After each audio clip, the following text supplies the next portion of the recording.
dito tayo makakabukod sa mga sitaw natin dati. So para masulit namin itong mga ginawa naming balag, kasi yung mga nauna natin tinanim, ano na siya, paubos na yung bunga. Meron pa rin, pero ano na siya, mga reject, hindi na siya pang benta. Kaya balak namin palitan na kagad para habang ayos pa naman yung balag. Kaya naglalagay kami dito ng ng lupa na pinagsunugan. Yung mga dating lupa dyan na ginamit namin, nilalagay ko dun sa drum. Tapos mga basura-basura ditong dahon ng kasoy, nilalagay ko dun, sinisilabang ko para magkaroon ulit ng bagong sustansya yung lupa. Itutuyo na, pang-iyo na. Ay, walang laman. Grabe nga rin, oh. Pwede na pang adobo ulit. Pang adobo, ito na natuyo. Walang ano? Walang buto? Walang buto. Kuya Pos. Ay, oo nga, no? Wala tayong pang binhi. Bili na lang siguro. Doon meron akong binuksan isang pa. Mapapayat. Kasing payat ng nagpitas. Kulang sa sustansya yung katawan rin. Kaya payat siya, pati tanim payat din. Pero maliksi. Oh, yun lang. Maliksi siya. Bata pa eh. Batang bata pa.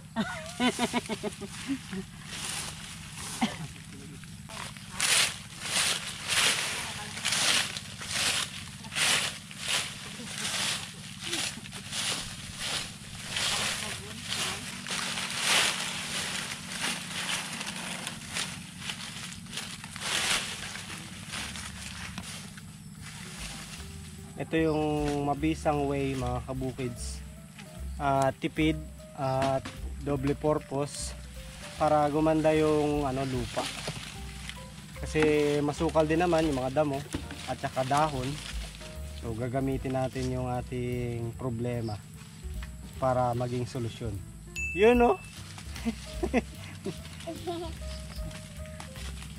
Yung problema mo, gawin mong solusyon. Pwede, di ba? Oh, huwag masyadong mamatay. Sayang ang panali.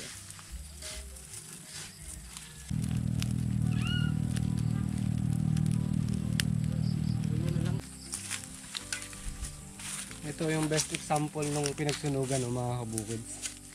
Mas maganda yung naging tubo ng sitaw. Although patapos na rin, pero kumpara dun sa mga iba, talagang mas okay pa rin yung may pinagsunugan. Ito, ganyan ang gagawin natin. Mataba yung kanyang mga tangkay, no? Oo. Hindi mo kaya? Oo. Diba? Kasi nga inalungkat ko na eh.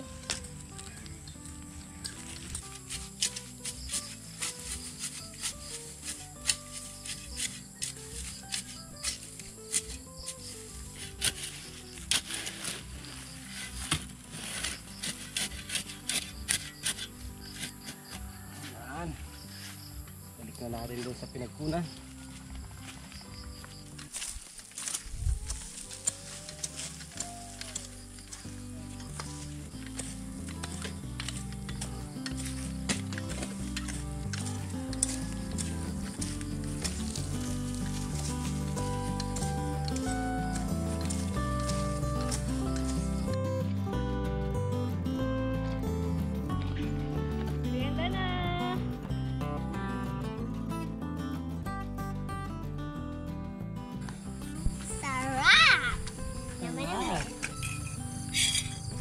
Sarap mga kabukits, merienda po tayo sa padilim na palubog na araw. Talagang violet.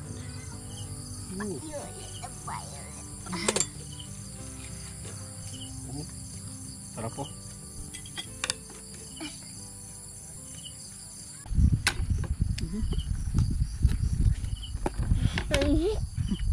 Halan, no?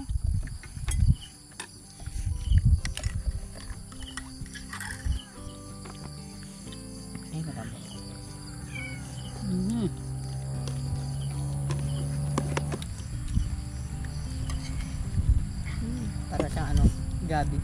Parang gabi.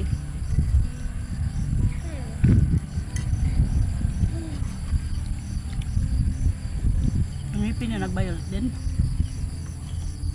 Dila lang ba?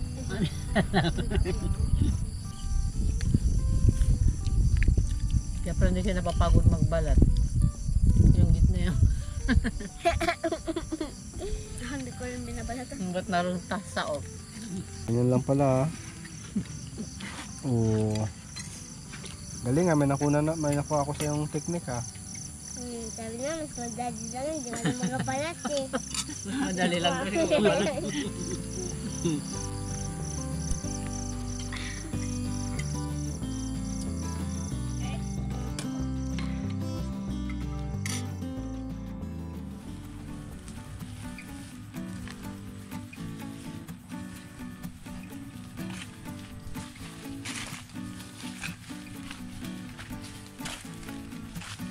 Sipag. Siyempre. Ganda ng kalaykay ko. Walang hawakan. Naputol na. Tinatanggal ko yung damo sa mga lupa eh. Para masunog. Ayun damo na nakakabit pa sa lupa. Pwede na yan. Sunugin. Pampataba na to. Lagay ka dito. Oo, sige.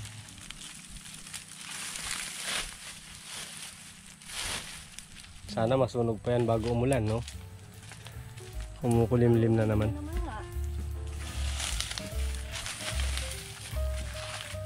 Ayan mga kabukids, nandito ulit kami ni Jinky ngayon. At pinagpapatuloy namin yung mga hindi pa natatapos na gawa kahapon. Kasi ngayong araw ay sila Tita B at Mama B nag-aasikaso ng mga estudyante dun sa baryo. Dahil ano po nila ngayon Christmas party ng mga bata. Kaya at mamaya titignan natin kung anong kalagayan ni Kabilog. Excited kasi yun umattend ng kanilang Christmas party. Sabi namatay na. Kaya kami na muna ang dito. Mano-manuhin muna namin. Ano lang naman, yun ganun lang, inuulit-ulit lang namin yung mga ginawa namin dito sa una. Sinusunugan. Tapos para nga po pag tinamnan, medyo okay naman yung lupa. Ayoko kasing umasa lang dun sa mga synthetic fertilizer. Tapos meron din kaming mga manure ng kalabaw. Yun, gagamitin din po namin para mas maganda. Kaya? Kaya. Tara na sa baryo, baka mamaya kumakain sila ng spaghetti na baon ni Take out ni Bilog. Sabi ko sa kanya, mag-take out siya ng spaghetti eh. Ewan lang. Inuutusan kasi namin mga kabukid, sabi namin. Ano kaya yung handa ninyo sa school? Sa Christmas party ninyo, sabi niyo, sigurado yun, spaghetti. Sabi ko, magdala kayo ng magdala ka ng plastic labo. para i-take out mo kami. Ewan lang kung tinutuon niya nga. Seryoso siya, sabi niya, tignan ko. Tignan niya daw kung makakalusot siya. Kasi nung kailan ba yun, yung may feeding sila na spaghetti. Oo. Nakalagay sa styro box. Sabi ko, bago pumasok, ay ko, uwian mo ako ng merienda mo, spaghetti. Tinutuo nga. Nung tanghali, nilagay sa bag. Tapos pagbunot niya ganun, yung spaghetti nalaglag na dun sa loob ng kanyang bag. Kaya nagkalat na dun sa loob. Niluloko ko lang, tinutuo. Masunurin nga eh. Ano? Sana? Uulan na. Parang uulan na nga eh, no? Kaso pinatay mo man tong pasilab ko. Inunahan ko na yung ulan. Huwag mong patayin para masunog yan dyan. Alright. Let's go. Wow! Nakauwi na yung nag-Christmas party. Dami niya napanalunan. Patingin. Sabi. Hey Barbie. Sabi na may binalot si Bilog eh, oh. Spaghetti. Spaghetti at cake ba? Pauwi siya. May kanin pa. Hindi nga cookie. O, dito dali. Dati yung iwan ko ba? Dito pa. Hindi ka busog. Diyos ko po. Thank you ha, nagbalot ka ha. Meron ka mga candy mo. Merienda tayo mga kabukids. Handa ni Bilog sa kanyang Christmas party. Nakarating pa dito sa bahay. Di ba meron si mamang ginawa? Ay, oo, may pa-birthday. Birthday. Tamas ko rin ako kay Bilog. Kala mo ikaw lang may handa sa school ha. Nagluto din si Mama B. Wow. Ito. Pag-bigil eh.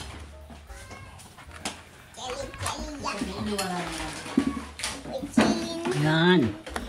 Ayan mga kabukids, yung natirang ube kahapon na nilaga namin, ginawa ni Mama B na ano. Anong tawag dito ma? Bigil. Ube jelly. Hmm. Yun. Ube jelly. Nilagay niya ng gulaman, tapos ginayat-gayat niya yung, ginadgad niya yung ube. Masarap. Lasang halaya. Masarap siya, masarap. Kasi ang dami naming nilaga kahapon guys. Yung kaserola puno eh. Hindi namin naubos. Kaya ito ginawa ni Mama B.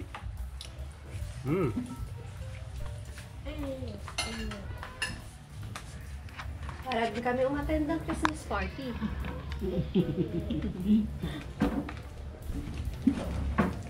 Si Tita Nini, Lupe. Ayan. Siya tita ni madaming handa. Panghapon sila. Hmm.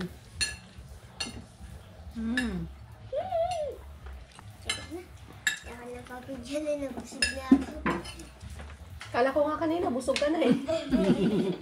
Gutom ka pa pala.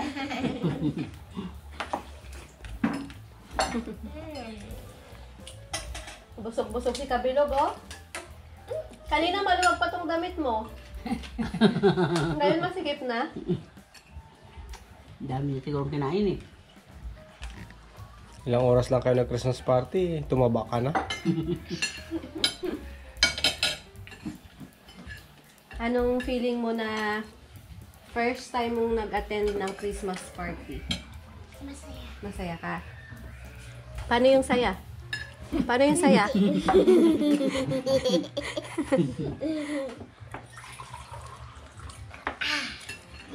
Next year ulit. Nagsayaw kayo kanina?